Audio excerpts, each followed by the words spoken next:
नमस्कार दोस्तों, आपका स्वागत है विचार और अभिव्यक्ति के इस नए। आपको याद होगा हमने एक श्रृंखला शुरू की थी अमेरिका की वैश्विक नीतियों और उसके दुष्परिणामों के संबंध। यह है इसी श्रृंखला का दूसरा अंक। पिछले अंक में हमने चर्चा की थी प्रथम विश्व युद्ध में अमेरिका की भूमिका की और उसके दुष्परिणामों की, द्वितीय विश्व युद्ध में अमेरिका की भूमिका की, उसके पश्चात शीत युद्ध में अमेरिका की क्या भूमिका रही और उसके क्या दुष्परिणाम हुए पूरे विश्व में, और हमने वियतनाम के बारे में चर्चा की।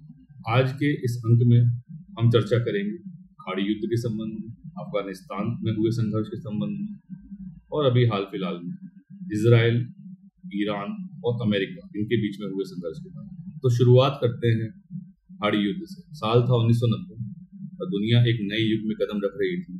शीत युद्ध का अंत हो चुका था, सोवियत संघ बिखर रहा था और अमेरिका दुनिया की सबसे ताकतवर शक्ति के रूप में उभर रहा था। इसी दौरान एक ऐसी घटना हुई जिसने इस पूरी दुनिया को हिला दिया। ईरान के शासक सद्दाम हुसैन ने कुवैत पर हमला कर दिया। कुवैत जो तेल का खजाना था, इस घटना ने अमेरिका को एक बहाना दिया खाड़ी में हस्तक्षेप करने का। क्रूड ऑयल यह सोने से ज्यादा कीमती है, हम सब जानते हैं, और बल्कि अगर ये कहें कि ये पूरी दुनिया की अर्थव्यवस्था की धड़कन है तो ये भी गलत नहीं होगा। तो जब ईरान ने ये हमला किया कुवैत के ऊपर, तो अमेरिका और पश्चिम देश ये बिल्कुल बर्दाश्त नहीं कर सकते थे कि इराक कुवैत के तेल पर अपना नियंत्रण कर ले, और यही वो एक ट्रिगर पॉइंट था जहां से अमेरिका को एक मौका मिला और उसने संयुक्त राष्ट्र का झंडा उठाकर अपने साथ में कुछ देशों का गठबंधन बनाया और ऑपरेशन डेजर्ट स्टॉर्म के नाम से एक युद्ध शुरू किया, जिसका असली उद्देश्य कभी भी ये नहीं था कि इराक ने कुवैत पर हमला किया और अमेरिका कुवैत को बचाना चाहता था इराक से, बल्कि इसका असली मकसद खाड़ी देशों में अपना प्रभाव बढ़ाना था और खाड़ी देशों में तेल का जो खजाना मौजूद है, क्रूड ऑयल का जो खजाना मौजूद है, उस पर अमेरिका का नियंत्रण करना था। जनवरी 1991 से खाड़ी के देशों में आसमान से बमों की बारिश होने लगी और कुछ ही हफ्तों में अमेरिकी बमवर्षकों ने ईरान को झकझोर दिया। उसी समय में सद्दाम की सेनाएं पीछे हट गई और कुवैत आजाद हो गई। कहानी यहाँ खत्म नहीं हुई मित्रों, कहानी यहाँ से शुरू हुई। हजारों लोग मारे गए, इराकी सैनिक, कुवैती नागरिक, मासूम बच्चे गोलियों, बमों और भूख से झुलस गए। युद्ध के बाद इराक पर जो प्रतिबंध लगे उन्होंने आम जनता को नर्क जैसी जिंदगी में धकेल दिया। अस्पतालों में दवाइयां नहीं, घरों में खाना नहीं और सड़कों पर लाशें ही लाशें। यह सिर्फ एक युद्ध नहीं था, यह पूरी इंसानियत पर हमला था। और मानो यह काफी नहीं था, पीछे हटते हुए इराकी सेना ने कुवैत के सैकड़ों तेल कुओं में आग लगा दी। कल्पना कीजिए, हजारों टन काला धुआं आसमान में उठ रहा था, दिन का उजाला रात की तरह अंधेरा बन चुका था। यह मानव इतिहास की सबसे बड़ी पर्यावरणीय तबाही थी और इसकी कीमत पूरी दुनिया ने चुकाई, महंगे तेल के रूप में, प्रदूषण के रूप में और आर्थिक संकट के रूप में। खाड़ी युद्ध ने खाड़ी में जो देश हैं उनमें एक बंटवारा सा कर दिया था। कुछ देश अमेरिका के साथ थे, कुछ देश इराक के साथ। तो इराक में गुस्सा और असंतोष भड़क उठा और यही आगे चलकर 2003 में दूसरे इराक युद्ध का कारण बना। मध्य पूर्व जो पहले से ही संवेदनशील इलाका था, हमेशा हमेशा के लिए अस्थिर हो गया। इस युद्ध का परिणाम यह हुआ कि अब दुनिया में सिर्फ एक ही महाशक्ति थी, अमेरिका, और कुवैत के आजादी के नाम पर अमेरिका ने पूरे विश्व को अपनी शक्ति दिखला दी। अमेरिका विश्व पुलिस का रोल अदा करने लगा, तेल के व्यापारी का रोल अदा करने लगा। लेकिन सवाल यह भी उठने लगे, क्या यह सच में शांति का युद्ध था या सिर्फ अमेरिका के लिए तेल और उसके सामरिक हितों की लड़ाई? दुनिया ने पहली बार अमेरिका को एक विश्व पुलिस की तरह देखा और इसके भी पक्ष और विपक्ष में एक चर्चा उस समय शुरू हुई। युद्ध खत्म होने के बाद संयुक्त राष्ट्र ने इराक पर कड़े आर्थिक प्रतिबंध लगा दी। तेल का निर्यात लगभग बंद हो गया और इसका सबसे बड़ा नुकसान हुआ वहां की आम जनता को। न दवा, न रोजगार, न भोजन, बच्चों की मौतें। यानी कि युद्ध के बाद भी इराक की जनता लगातार मरती रही, कभी बम से तो कभी भूख से। अमेरिका ने तेल और खाड़ी देशों पर जो नियंत्रण के लिए ये जो युद्ध किया, इसने आने वाले समय के लिए कुछ भयानक बीज बो दिए, जिससे अलकायदा जैसे संगठनों का जन्म हुआ और यहीं से उभरे ओसामा बिन लादेन जैसे आतंकवादी, और इसी का परिणाम था 9/11 जैसा आतंकवादी हमला। अगर हम आतंकवाद की बात करें तो खाड़ी युद्ध ने अगले 20, 25, 30 सालों के लिए पूरी दुनिया को आतंकवाद की आग में झोंक दिया। इससे पहले यह जो समस्या थी यह विश्व के कुछ क्षेत्रों तक सीमित थी, लेकिन खाड़ी युद्ध के बाद अलकायदा जैसे संगठनों ने अपना नेटवर्क बढ़ाया, न केवल अफगानिस्तान में बल्कि उनके हाथ अमेरिका तक भी पहुंच गए। और अमेरिका को जो इस सब का जनक था, जिसने इस सबको पैदा किया, उसको भी इसके दुष्परिणाम झेलने पड़े 9/11 के रूप में, जिसके बाद उसने अफगानिस्तान में कार्रवाई शुरू की, जिसके बारे में हम अभी आगे चर्चा करेंगे इस बारे में। तो इससे इसका परिणाम क्या हुआ, इस खाड़ी युद्ध का परिणाम क्या हुआ? खाड़ी युद्ध का सिर्फ एकमात्र जो बेनिफिशियरी था वो अमेरिका था। उसने हर जाने के नाम पर मुफ्त में तेल निकालना शुरू किया इराक के कुओं से, और खाड़ी देशों में जो अरब देश हैं उसका संपूर्ण नियंत्रण हो गया, और विश्व में उसकी एक पुलिस, एक दादा के रूप में स्थापना हो गई। यूएसएसआर के समय में विश्व में 2 ध्रुव थे, एक ध्रुव था यूएसएसआर और एक था अमेरिका। लेकिन इस युद्ध ने अमेरिका को अब एकमात्र महाशक्ति के रूप में स्थापित कर दिया, और यहीं से उसको पूरे विश्व पे दादागिरी करने का लाइसेंस प्राप्त हो गया, जैसा कि हम आज भी देखते हैं किस तरह की दादागिरी अमेरिका पूरे विश्व के देशों पर चला रहा है। तो इसकी जो शुरुआत हुई थी वो शुरुआत यहीं से हुई। अब बात करते हैं अफगानिस्तान। शीत युद्ध के समय पे 1979 में सोवियत संघ ने अफगानिस्तान में सैन्य हस्तक्षेप करना शुरू किया। उस समय काबुल में साम्यवादी सरकार थी और सोवियत संघ उसे बचाने के नाम पर अपनी सेनाएं अफगानिस्तान में उतार रहा था। पिछले अंक में मैंने बताया था किस तरीके से अमेरिका साम्यवादी सरकारों के खतरों को कम करने के नाम पे वहां पर सैन्य हस्तक्षेप करता था, और अफगानिस्तान भी इसका कोई अपवाद नहीं था। तो अमेरिका ने जब देखा कि यूएसएसआर तत्कालीन सोवियत संघ हस्तक्षेप कर रहा है अफगानिस्तान में वहां की साम्यवादी सरकार को बचाने के लिए, तो अमेरिका ने भी वहां पर हस्तक्षेप करना शुरू किया, और वहां जो मुजाहिदीन और तालिबान जो थे, जो लड़ाके थे वहां के, उनको हथियार, धन, प्रशिक्षण देना शुरू किया। CIA और पाकिस्तान की ISI ये पूरे इस अभियान के केंद्र में थी। इन्होंने हर तरीके से मदद की वहां पर आतंकवादियों की, जो वहां की सरकार को फाड़ फेंकने के लिए आतंकवादी हमले करते थे लगातार, और उन्होंने उसमें जो भी सहयोग कर सकते थे वो सहयोग किया। इसका परिणाम ये हुआ कि सोवियत संघ को अफगानिस्तान में भारी नुकसान हुआ।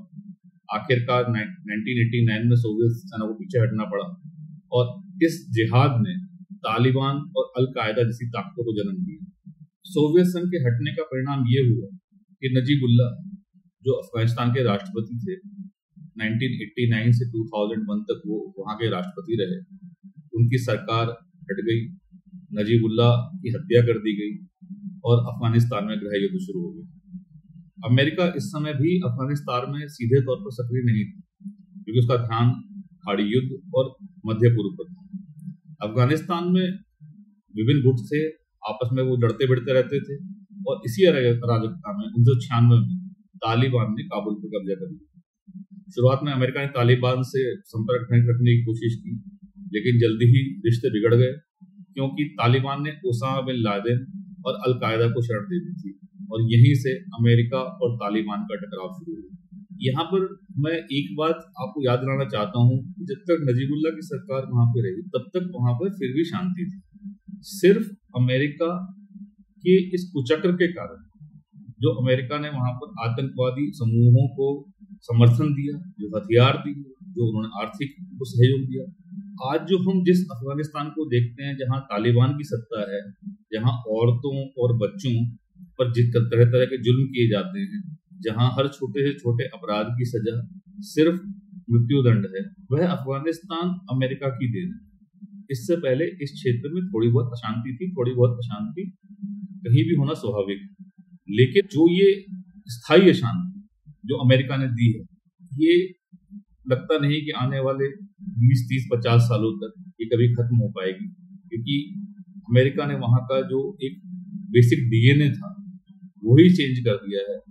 अब ना वहां कोई सरकार है, ना कोई संविधान है, सिर्फ तालिबान है, और वह तालिबान वहां की सरकार चला रहा है। 11 सितंबर 2001 ये तारीख पूरी दुनिया को हमेशा याद रहेगी, क्योंकि अमेरिका पर हमला हुआ था। अल कायदा ने न्यूयॉर्क और वाशिंगटन पर हमला किया, हजारों लोग मारे गए, और ओसामा बिन लादेन को इस घटना का मूल सूत्रधार बताया गया। उसी ने ये पूरा साजिश रची थी, उसी ने पूरा हथियारों का इंतजाम किया था, सब कुछ उसी के ही संरक्षण में हुआ था। और जब अमेरिका पे खुद पे हमला हुआ तो अमेरिका ने निर्णय लिया कि अब तालिबान को हटाना होगा, तालिबान को जाना होगा। अक्टूबर 2001 में अब अमेरिका ने ऑपरेशन एंड्यूरिंग फ्रीडम शुरू किया और भारी बमबारी के बाद तालिबान हारने लगा और धीमे धीमे सत्ता से बाहर हो गया और अमेरिका ने एक कठपुतली तथाकथित लोकतांत्रिक सरकार की स्थापना की। अमेरिका ने अरबों डॉलर खर्च किए, लेकिन अमेरिका कभी भी तालिबान को पूरी तरह हरा नहीं पाया। उनको पाकिस्तान का समर्थन प्राप्त था और पाकिस्तान के समर्थन से वे गुरिल्ला वॉरफेयर में इन्वॉल्व हुए और धीमे धीमे उन्होंने अमेरिका को इतना परेशान कर दिया कि अमेरिका 20 साल बाद वहां से हटने के लिए मजबूर हो गया। और इसका परिणाम क्या निकला?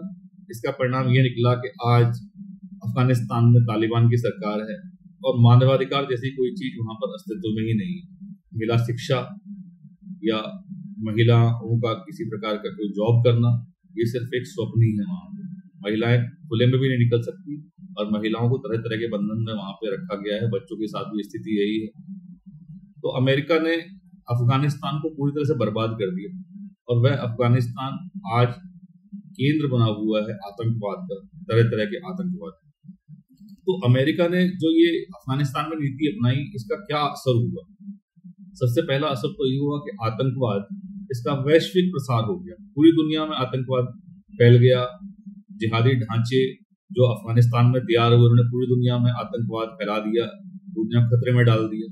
अल-कायदा, बाद में आईसिस जैसे संगठन जो अफगानिस्तान की जमीन से निकले, आज यूरोप, एशिया, अफ्रीका हर जगह फैले हुए हैं और हर जगह तरह तरह की आतंकवादी गतिविधियों में शामिल हैं। वैश्विक दुनिया पे एक संकट की स्थिति खड़ी हो गई, चाहे वे हवाई अड्डे थे, चाहे वो इंटरनेट, फोन, चाहे वो लोगों की प्राइवेसी थी। आज दुनिया इसके ऊपर करोड़ों अरबों डॉलर खर्च करती है और ये जो अस्थिरता शुरू हुई अफगानिस्तान में, इसका एक बहुत बड़ा योगदान था, क्योंकि आतंकवादी संगठन इन सारी टेक्नोलॉजीज को यूज कर रहे हैं और पूरी दुनिया में अस्थिर करने के लिए उसको जो भी कर सकते हैं वो उस तरह की आतंकवादी घटनाएं कर रहे हैं। शरणार्थी संकट इससे पैदा हुआ। लाखों इन लगातार युद्धों ने लाखों अफगान लोगों को अपना घर छोड़ने में मजबूर कर दिया। पाकिस्तान, ईरान और यूरोप में शरणार्थी बस गए और इससे सामाजिक तनाव, नस्ल भेद और बेरोजगारी, ये समस्याएं और गहरी हुई। कट्टरपंथ को इससे बढ़ावा मिला। आर्थिक अगर हम असर की बात करें इसके, तो अमेरिका ने इस युद्ध में लगभग $2 ट्रिलियन खर्च कर दिए। अगर ये पैसा वो शिक्षा और विकास पर लगाता या ये पैसा किसी और चीज पर खर्च करता तो शायद इसका कुछ फायदा होता, लेकिन ये $2 ट्रिलियन खर्च उसने किए, ये इससे सिर्फ आतंकवाद का प्रचार और प्रसार हुआ, बाकी इससे कोई किसी को फायदा नहीं। और जो हम बात कर रहे थे अस्थिरता की, अब अफगानिस्तान एक स्थायी अस्थिरता के दौर में चला गया है। जैसे मैंने पहले कहा कि निकट भविष्य में कोई संभावना दिखाई नहीं देती कि अफगानिस्तान इस अस्थिरता के दौर से निकल पाएगा, कभी निकल पाएगा या नहीं निकल पाएगा, क्योंकि जो मूलभूत समाज का जो ढांचा था, उस ढांचे को अमेरिका ने तबाह कर दिया। और आज जिन लोगों के हाथ में अफगानिस्तान है, उनको क्या फर्क पड़ता है कि महिलाओं की शिक्षा हो या ना हो, बच्चों की शिक्षा हो या ना हो, क्योंकि उनके जो सिद्धांत हैं, सामान्य समाज के जो सिद्धांत हैं, उससे परे हैं। तो आप ये अपेक्षा भी नहीं कर सकते कि वहां कभी इस तरीके की कोई चीजें हो सकती हैं। कभी चमत्कार हो भविष्य में हो, लेकिन अभी संभावना तो नहीं दिखती। और इस सब के लिए अगर जिम्मेदार कोई था या जिम्मेदार कोई है तो वो सिर्फ अमेरिका है, बाकी और कोई जिम्मेदार नहीं है आज के इस अस्थिर अफगानिस्तान में। और अब हम बात करेंगे इसी साल हुए ईरान, इजराइल और अमेरिका के संघर्ष। इसको समझने के लिए इसकी ऐतिहासिक पृष्ठभूमि को समझना आवश्यक है। 1979 में जो ईरानी रेवोल्यूशन हुआ, यहाँ से अमेरिका और ईरान के बीच में एक स्थायी दुश्मनी की शुरुआत हुई। इसी साल तेहरान में जो अमेरिकन एम्बेसी थी उस पर हमला हुआ और 52 अमेरिकी नागरिकों को करीब 450 दिनों तक हॉस्टेज बना के रखा गया। यहाँ से अमेरिका ने ईरान को अपना दुश्मन मानना शुरू कर दिया। 1980 से 1988 तक ईरान और इराक का जो युद्ध चला उसमें अमेरिका ने खुल के इराक का साथ दिया और ईरान ने इसे अमेरिका की दुश्मनी का सबूत माना और संबंध और बिगड़े। 1990 और 2000 के दशक में ईरान का परमाणु कार्यक्रम अमेरिका और इजराइल दोनों के लिए बहुत बड़ी चिंता का विषय रहा और लगातार संघर्ष होते रहे इस चीज को लेके। 2015 में बराक ओबामा की सरकार ने ईरान के साथ परमाणु समझौता किया, लेकिन 2018 में डोनाल्ड ट्रंप ने समझौते को तोड़ दिया और ईरान पर कड़े प्रतिबंध लगा दिए। इसके बाद 2020 में अमेरिका ने जनरल कासिम सुलेमानी की हत्या की, जो ईरान की फोर्सेस के प्रमुख थे, और उनकी हत्या के बाद दोनों देशों में टकराव और भी गहरा गया। जैसा कि अमेरिका की आदत है कि अमेरिका बहाने लेता है युद्ध शुरू करने के। 2003 में जब खाड़ी युद्ध का दूसरा पार्ट शुरू हुआ तो वहां पे अमेरिका ने ये बहाना लगाया कि इराक के पास रासायनिक हथियार है, और बुश ने, जो अमेरिका के राष्ट्रपति थे उस समय, इसी बहाने को बनाकर इराक के ऊपर हमला किया और आज हम देखते हैं कि इराक की क्या स्थिति है। यही सेम स्थिति आज की तारीख में है। अमेरिका ने ईरान के ऊपर आरोप लगाया कि वह परमाणु हथियारों का निर्माण कर रहा है और इजराइल उसे अपने लिए खतरा मानता है, इसलिए ईरान को परमाणु हथियार नहीं बनाने चाहिए। इजराइल ने भी ये धमकी दी ईरान को कि अगर वह परमाणु हथियार बनाने की कोशिश करता है तो इजराइल ईरान पर हमला करेगा और उन्हें नष्ट कर देगा। इन हमलों की शुरुआत इजराइल ने की। उसने सबसे पहले जो ईरान के एयर डिफेंस सिस्टम्स थे उनको तबाह किया, ईरान के प्रमुख नगरों पर हमले किए, और उसके बाद अमेरिका ने 3 परमाणु ठिकाने फोर्दो, नतांज और इस्फहान, इन पर हमला किया। अमेरिका ने दावा किया कि ईरान की परमाणु क्षमता पूरी तरह नष्ट कर दी गई है। हालांकि बाद में खुफिया रिपोर्ट से यह भी पता चला कि ऐसा कुछ नहीं हुआ है और ईरान की जो परमाणु क्षमता है वह सिर्फ कुछ महीनों के लिए कमजोर हुई थी, पूरी तरह खत्म नहीं हुई। इन हमलों में ईरान के कई परमाणु वैज्ञानिक मारे गए, इन हमलों में कई जनरल मारे गए। बाद में यहाँ तक हुआ कि जो ईरान के जो सर्वोच्च नेता हैं खुमैनी, उनकी हत्या तक की भी अमेरिका ने धमकी दी। यहाँ सवाल ये उठता है, ये किस प्रकार का दोहरा चरित्र। अमेरिका खुद परमाणु बम बनाता है सबसे पहले। अमेरिका सबसे पहले उस परमाणु बमों को इस्तेमाल करता है नागासाकी और हिरोशिमा, और वो भी कहाँ, बच्चों के स्कूल में। अकेला देश जिसने परमाणु बमों को इस्तेमाल किया नागरिकों के ऊपर, और वो देश बात करता है कि दूसरा देश गैर जिम्मेदार है, वह इन हथियारों को नहीं रख सकता। मतलब अमेरिका इस दुनिया की का दादा है। अमेरिका जहां चाहेगा, जिसको चाहेगा वहां टारगेट कर सकता है। अमेरिका ही डिसाइड करेगा कि कौन क्या हथियार रखेगा, कौन किससे व्यापार करेगा। जैसे आज अमेरिका भारत को डिक्टेट करने की कोशिश कर रहा है। तो जैसा मैंने पिछले वीडियो में भी कहा था कि बहुध्रुवीय स्थिति बहुत जरूरी होगी।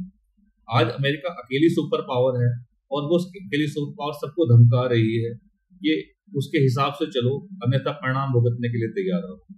इस युद्ध का क्या परिणाम है? अमेरिका की दादागिरी पुनः स्थापित हुई है। अमेरिका तेल को कंट्रोल करना चाहता है, वह पूरी दुनिया के ऊपर टैरिफ लगा रहा है, पूरी दुनिया को आर्थिक प्रतिबंधों की धमकी दे रहा है, और जो अमेरिका के पिछलग्गू देश हैं वो पिछलग्गू देश ऐसा करने में उसका साथ दे रहे हैं। ईरान को अस्थिर करने की एक पूरी कोशिश की गई, लेकिन ईरान बड़ा देश है, ईरान में सुव्यवस्थित सरकार है, तो ईरान ये जो हमले हुए उन हमलों को झेल गया।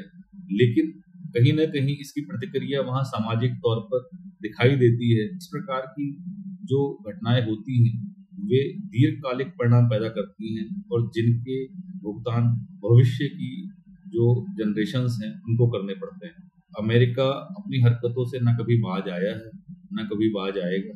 जिस तरीके से उसने साम दान दंड भेद हर तरह की नीति अपनाई है अपना वर्चस्व कायम रखने के लिए, अपना प्रभुत्व कायम करने के लिए, इस बात की उम्मीद कमी है कि भविष्य में कभी अमेरिका अपनी हरकतों से बाज आएगा, इस दुनिया को सुचारू रूप से कभी चलने देगा।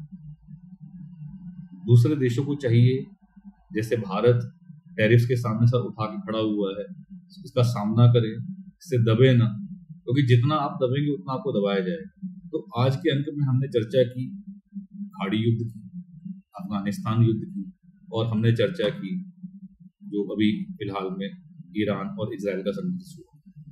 श्रृंखला के अगले और आखिरी अंक में हम चर्चा करेंगे कि अमेरिका की क्या दीर्घकालिक योजनाएं हैं, अमेरिका इस विश्व को किस तरह चलाना चाहता है और अमेरिका की जो नीतियां हैं वो किस तरीके से आने वाली जनरेशन्स को प्रभावित करेंगी। आज के अंक में इतना ही। आपको बहुत बहुत धन्यवाद। नमस्कार। जय हिंद।